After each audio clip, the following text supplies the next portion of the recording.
Ito mga kapatid, no?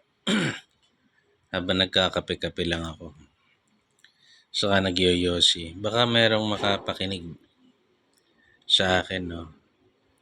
Alam nyo, ang pinakamalaking problema ng Pilipinas, yung mga taong narcissists. Putang ina yung mga yan eh.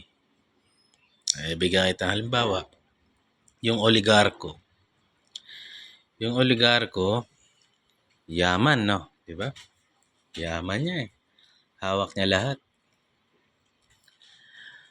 Ang kanyang point of view, umiikot sa kanya yung mundo.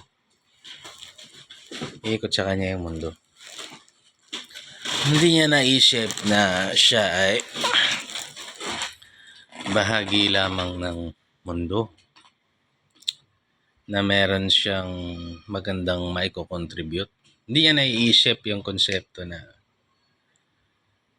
dapat when you are gifted with something na sobrang laki, yung balik nun sa kapwa o sa mundo o sa Diyos, sabihin na natin sa Diyos, biniyayaan ka ng Diyos ng malaki. Yung ibabalik mo rin sa Kanya through His other creations. Malaki din. Kaso, pag narcissist ka, aambunan mo ng kapiraso, nanakawan mo ng matindi. So, yung politiko na iniisip niya na amo siya ng, kunwari, mayor ako, tas tangina akong mayor, ako pinakamatigas dito.